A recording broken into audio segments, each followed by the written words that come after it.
अदालतों में सिविलियंस का ट्रायल कलअदम करार देने के खिलाफ केस। सुप्रीम कोर्ट ने ट्रायल गैर आईनी करार देने पर हुक्म इम्तना दे दिया। फौजी अदालतों में सिविलियंस का ट्रायल रोकने का फैसला मुअत्तल कर दिया गया। फौजी अदालतों में सिविलियंस का ट्रायल कलअदम करार देने के खिलाफ केस था, जिस पर सुप्रीम कोर्ट ने ट्रायल गैर आईनी करार दिया और इस पर हुक्म इम्तना जारी कर दिया। फौजी अदालतों में सिविलियंस का ट्रायल रोकने का फैसला मुअत्तल कर दिया गया है।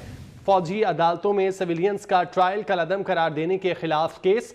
सुप्रीम कोर्ट ने ट्रायल गैर आईनी करार देने पर हुक्म इम्तना दे दिया है। फौजी अदालतों में सिविलियंस का ट्रायल रोकने का फैसला मुअत्तल कर दिया गया है। फौजी अदालतों में सिविलियंस का ट्रायल कलअदम करार देने के खिलाफ केस। सुप्रीम कोर्ट ने ट्रायल गैर आईनी करार देने पर हुक्म इम्तना दे दिया, जबकि फौजी अदालतों में सिविलियंस का ट्रायल रोकने का फैसला मुअत्तल कर दिया गया है। फौजी अदालतों में सिविलियंस का ट्रायल कलअदम करार देने के खिलाफ केस। सुप्रीम कोर्ट ने ट्रायल गैर आईनी करार देने पर हुक्म इम्तना दे दिया है, जबकि फौजी अदालतों में सिविलियंस का ट्रायल रोकने का फैसला मुअत्तल कर दिया गया है। अहम खबर शामिल करते चले। फौजी अदालतों में सिविलियंस का ट्रायल कलअदम करार देने के खिलाफ ये केस था और इस केस में सुप्रीम कोर्ट ने ट्रायल गैर आईनी करार देने पर हुक्म इम्तना जारी कर दिया है। फौजी अदालतों में सिविलियंस का ट्रायल रोकने का फैसला मुअत्तल कर दिया गया।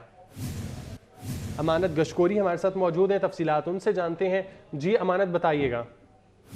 जी, सुप्रीम कोर्ट ने सिविलियंस के फौजी अदालतों में ट्रायल का जो फैसला सुप्रीम कोर्ट ने दिया था, जिसमें फौजी अदालतों में सिविलियन का ट्रायल रोका गया था, उस फैसले के खिलाफ सुप्रीम कोर्ट ने हुक्म इम्तना जारी कर दिया है। जस्टिस सरदार तारिक मसूद की सरबराही में 6 रुकनी बेंच ने समाअत की और सुप्रीम कोर्ट ने आपसे कुछ देर पहले फैसला सुना दिया है, जिसमें ये बताया गया है कि 23 अक्टूबर को सुप्रीम कोर्ट के 5 रुकनी लार्जर बेंच ने जो फैसला दिया था, जिसमें सिविलियन का फौजी ट्रायल रोका गया था, वो फैसला जो है मुअत्तल किया जाता है और फौजी अदालतों में सिविलियन का जो ट्रायल है अब जारी रहेगा। सुप्रीम कोर्ट ने फौजी अदालतों में सिविलियंस का ट्रायल करने की इजाजत जो है वो दोबारा दे दी है और सुप्रीम कोर्ट के 5 रुकनी लार्जर बेंच ने 23 अक्टूबर को जो फैसला दिया था उसको मुअत्तल कर दिया गया है।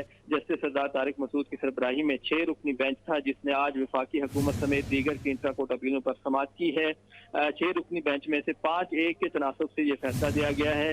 जस्टिस मुसर्रत हिलाली, जो कि 6 रुकनी बेंच का हिस्सा थी, उन्होंने फैसला मुअत्तल करने की मुखालफत की है। फौजी अदालतों में सिविलियंस के ट्रायल की जस्टिस मुसर्रत हिलाली ने मुखालफत की है। ताहम दीगर जो 5 जजेस थे उन्होंने ये फैसला दिया है कि फौजी अदालतों में सिविलियन का जो ट्रायल है वो जारी रहेगा और जो वफाकी ठीक है, इस मुतालिक मजीद भी आपसे तफसीलात जानेंगे। फिल वक्त के लिए बहुत शुक्रिया अमानत आपका।